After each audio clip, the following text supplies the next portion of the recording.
We did Nothing Phones 2 unboxing few days back on this channel and a lot of you guys loved it. And I switched from my precious and lovable iPhone 13 to this Nothing Phone 2 for few days. Let's see how did that turn out for me and how this phone can turn out for you. Time to review it. The very first thing I loved about the Nothing Phone 2 is its interface. The UI of this phone is not mainstream at all, and you don't even need to download any extra apps on your phone to enable it. It's better than your standard Android phone, and I think that Nothing has just set a unique precedent for itself by creating a signature style like this. This sets Nothing phones strikingly apart from regular Android phones in the market. Just like iPhone is known for its clean UI, Nothing phones can be known for their, I don't know if clean is the word. I think the word coming in my mouth is cyberpunk aesthetics because that's what it feels like. Let me know in the comment section below if you guys agree. The word is kind of cool. Cyberpunk aesthetics.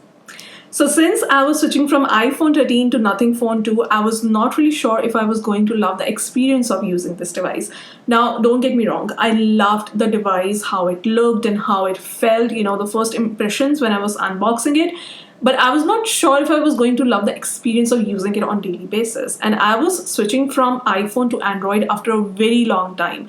It was years back when I was using Android, so I was not really sure how it's going to feel like. But I loved the experience of using this device. I was not really expecting that. The very first thing which I did after switching to Nothing Phone 2, surprisingly, was stream Emily in Paris. I know, I could have done other things, but when I switched the SIM cards, my food was in front of me and I wanted to watch something, and Emily in Paris was on my rewatch list from such a long time. So I was like, let's download Netflix and start watching it. And when I was watching it, I knew that something was different. The screen felt very much alive and rich. And I was like, I have never really experienced it in my phone before. I was sure, but I didn't really have iPhone 13 in my hand to compare because I was eating. But then I was like, as soon as I'm gonna finish this food, I'm gonna compare it. And I did. And I was so shocked. Well, I was right. As soon as I finished my food, I started to compare both the phones, and my first reaction towards it was, what is wrong with my iPhone? Now, the difference between the displays of both the phones could be because of two reasons. The first reason could be that the Nothing Phone 2 has a brightness of 1600 nits, while the iPhone 13 has a brightness of 1200 nits. And that's a difference of 400 nits. And that also means that you will be able to use your Nothing Phone 2 in full sun of afternoon time without any troubles.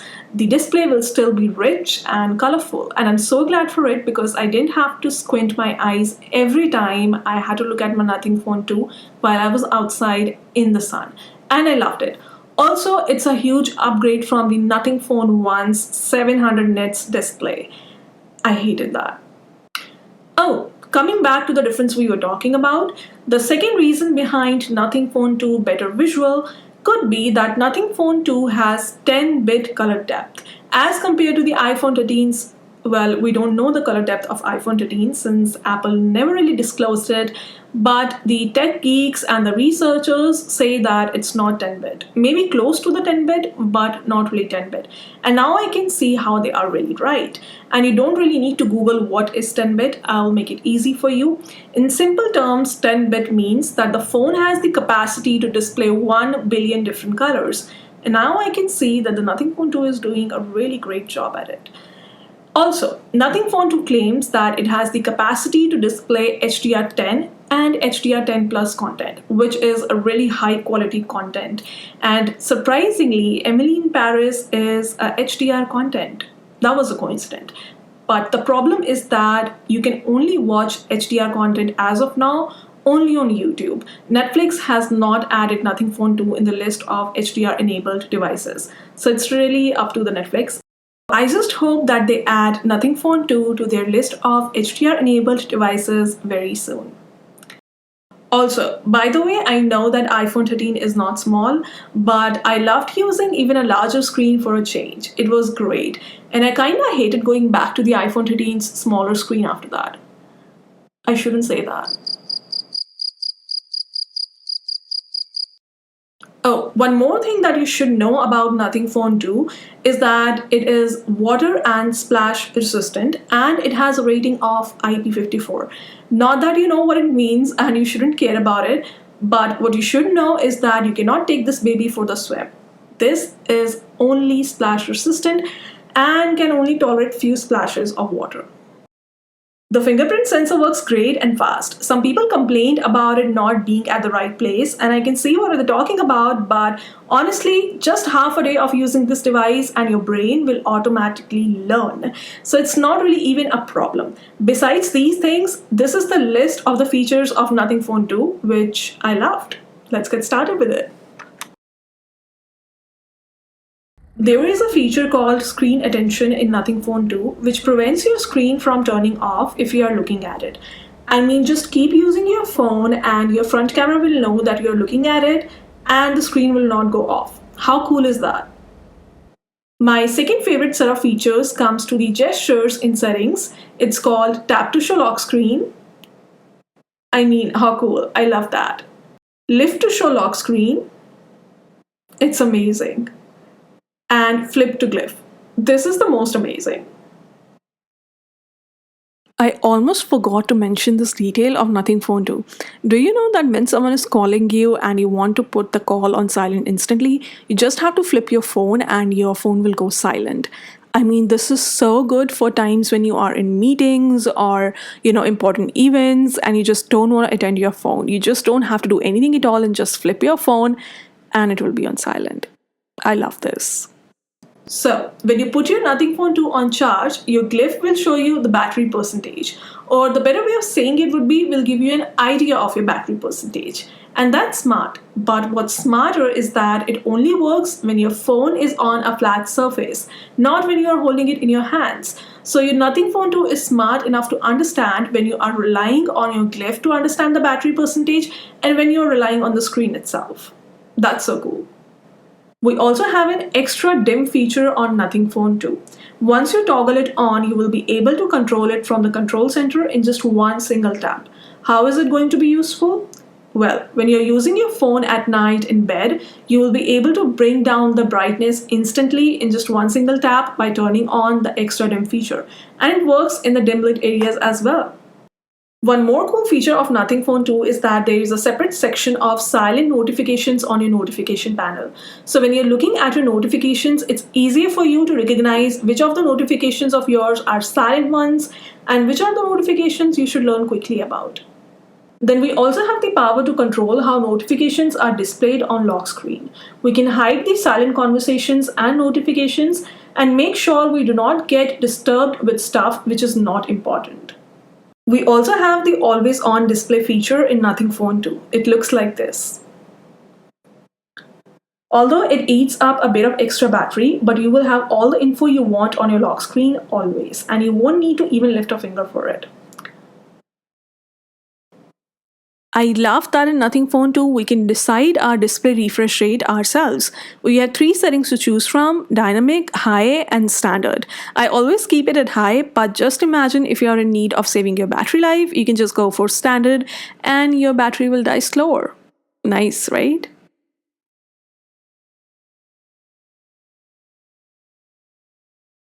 Now let's talk about the glitchy glyphs. Well, I call them the glitchy glyphs because they look like glitchy glyphs, but you don't have to. I mean, you can if you want to. So, anyways, I have a very complicated relationship with glyphs. I like them because they look different. I mean, no other phone on the market can provide this. But I used to think, what is the point of glyphs? How are they helping us in any way except just looking good? I mean, they have no purpose at all. At least that's how I used to feel like. But this year, Nothing Phone 2 has not made glyphs just look beautiful, but also productive. So, glyphs, please get to work. The first way in which I found glyphs useful was the battery percentage, and we have already talked about it. So let's move on from that. The second way in which I found glyphs useful was by prompting Google. So let's try that. Just say, "Hey Google," and this glyph will turn on, prompting that Google has listened and listening. Very much like "Hey Siri" animation on the iPhone. The difference here is that it shows on the back of your phone and not just on your screen. So that's really helpful at times. When you turn up or turn down the volume on Nothing Phone 2, you can see it here on this glyph reflecting that it's working. And this will also help you figure out without flipping the phone that you have reached your desired volume and now you need to stop. I mean, this is so cool. Coming on to the glyph timers, I mean, they are really cool and productive. Just look at this. You can see the time passing here now. I really love that. Go to the settings, find glyph timer, and start the timer according to your own preference. And you have to flip the phone to get the timer started. How cool is that detail? And this is really useful when you are working or you are studying and you don't want to look at your phone to see how much of the time is remaining. You can just look at the glyph and get an idea of how much time has passed. Because when you're looking at your screen, it means you will also look at your notifications, and that can be a little bit of distracting task. These here glyphs are also integrated with the third-party apps like Uber. So when you book the cab, the glyph starts progressing, indicating how much time the Uber is going to take to come to you. And this feature is very cool. Let's try it out. Now let me book a cab and show you guys how the Uber app is integrating with the glyphs.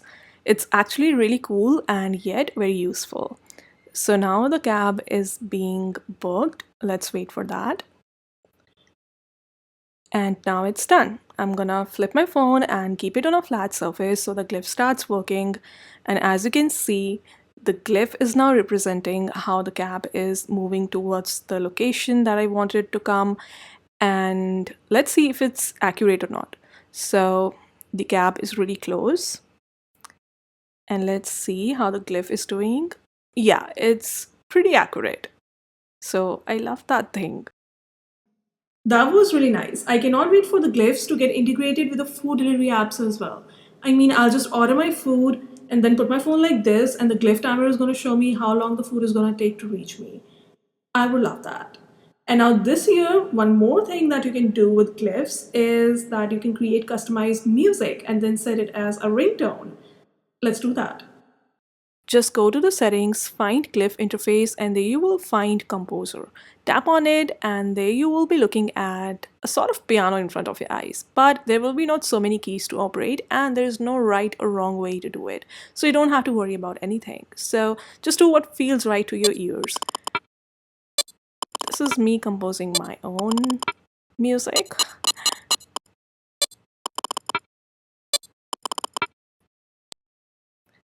Once it's done, I can save it and then use it as my ringtone. So just don't forget before you start composing to hit the record button, because I have done it many times and then I forgot the keys I was pressing. Isn't this so cool? I feel like I'm a glypher now, like a Witcher. I haven't watched the latest season of Witcher yet. Huh. Anyway, now coming on to the few technical details of this Nothing phone. Nothing Phone 2 has a processor of Snapdragon 8 Plus Gen 1, which came back somewhere around the mid of year 2022. So keep this in mind before buying Nothing Phone 2. Also, this phone is confirmed to receive 3 major Android OS updates and 4 years of security update. So that's nice, I think. And now let's move on to the 2 important things in any phone: camera and battery backup. Moving on to the camera of Nothing Phone 2. These are some of the shots which I took during the day. And I know that these shots look clean and nice on screen, but in reality, the details of the Nothing Phone 2 camera are not just good enough. And I paid rupees 45,000 for it, and I was expecting a little bit more, a little bit extra, you know. And I'm not saying that the camera of Nothing Phone 2 should be as good as the camera of an iPhone, but even according to the standards of Android phones in the market at this price range, it was not good. Just look at this photo. The Nothing Phone 2 camera was not able to focus on this lightened up logo of the shop, and I was trying so hard to do it, but it was still not happening. It was a night shot, and I was just doing everything, reducing the exposure and everything and all, but still not happening. So yes, there is only one word which comes in my mind when it comes to Nothing Phone 2 camera, and that is disappointing. Nothing phones really need to up their camera game a slight more. I was disappointed by the Nothing Phone 1 camera as well, but at least it was a little bit of cheaper device. This time it comes with a higher price tag as well, but still the camera's performance is not satisfactory. So I hope that Nothing takes it seriously and fixes that in future. So guys, the Nothing Phone 2 has a really terrific battery backup. This phone killed it in that department. Like I absolutely loved it. And this phone has a battery of 4700 mAh, and let me tell you how I figured out that the battery backup of this phone is really amazing. So one good day I charged the phone to 100% at 7:23 a.m. in the morning, and then I started streaming Emily in Paris. Don't judge me. I really love this series, and before the next season comes out, I wanted to watch the series once again. So yes, I streamed 5 episodes of it till afternoon. I took breaks in between, of course, and then I slept. My sleeping hours are really weird, so ignore that part. And then I woke up in the evening and I saw that my battery was at 68%. And during the night, I used Threads, Instagram, and I used Amazon, I used WhatsApp a little bit. And I also watched a bit of game, not for long though, just 15 minutes. And I also, what else did I do? Yeah, I watched a lot of YouTube on the phone during that time. So whole night I was doing that on the phone, and then in the morning around 8:30 or something, I saw that the battery is at 30% now. So I was like, okay, the battery is about to die down in few hours. Let me just start using it as much as I can. So I started using social media, and then the battery came down at 16% in, I think, I'll say 1 or 1.5 hours. And then I was like, okay, so this is about to die now, seriously. And I started watching Emily in Paris at 16% just to see for how long it will last if I just start streaming Netflix at 16%. And then I was able to watch 2 or 2.5 episodes of Emily in Paris, like two for sure. I was in the middle of the third episode, and then the battery shut down, like the phone died. And this is how I figured out that the battery backup of this phone is really great. Like I charged the phone at 7:23 a.m. in the morning, like last day, and the next day it lasted till 10:30 a.m. in the morning, around 10:30 or 11. So guys, this is how I know that the battery of this phone is like really great. So guys, please know that when I was streaming Emily in Paris on my Nothing Phone 2, my phone's brightness was at peak, like 100, because I really wanted to experience those livid scenes, like very alive colors and everything. So I didn't hesitate on swiping up my brightness to like 100. And then the other times, maybe I brought the brightness a little bit down, but not a lot of times, while using Threads or Instagram or stuff like that. And also, the always on display was always on throughout this whole process of testing the battery. So keep that in mind. I wanted to see how long the phone is going to last with that setting on. So yeah, this is just a small disclaimer. So now coming on to the final part of this video. Is Nothing Phone 2 good, and is it worth it? Well, yes, this phone is good. The super smooth display will speak for itself. The battery life is amazing. 4700 mAh will do its job. You will love it. The UI of this phone is beautiful. I'm still not over it. The glass body looks terrific. I mean, just look at this. You will have this premium feeling in your hand when you will be using your phone. And the phone doesn't heat up, it doesn't lag. I use this phone at a temperature of 23 degrees Celsius to 27 degrees Celsius. This is a normal room temperature. It will not heat up in this temperature, at least. When you will go out, I use this phone outside in the afternoon for like 1 hour, and the phone didn't heat up. So that's a good thing. And now coming on to the downsides of this phone, which we really need to talk about. But the only times Nothing Phone 2 really disappoints you is when it comes to the camera. For the price of 45,000, I expected a better camera to work with. And I'm not saying this in comparison to my iPhone because that would be so unfair. I'm saying it because a 45,000 rupees smartphone is not cheap. Not at all. I think an average Indian smartphone user spends around 20 to 25,000 on a smartphone. And for people who do spend more, like 45,000 to 50,000, they expect a lot out of it, just like me. So yes, the camera could be a little bit better. Also, at this price point, I was expecting a latest processor. I mean, I don't know if it's fair to ask for or not, but as a consumer, I was hoping for it, and I'm pretty sure so many other people also did. And besides these two things, there is nothing much to complain about in Nothing Phone 2. This device is a work of art. You will absolutely love using it. It gives you a premium feeling and it works flawlessly. And also, I hope that they add more apps just like Uber to work with the glyphs. That food delivery thing would be great. I would love to wait for my food, like, with the help of glyphs. And I hope that they add Nothing Phone 2 to the list of HDR10 and 10 plus devices on Netflix. I would love to stream my favorite show on this phone because the experience of watching my favorite show on this phone was pretty good. And let me know in the comment section below if you have already purchased this device and now you are watching this video to know the things that you should know about it, or you are hoping to buy this device soon. I would love to know your answers. Bye!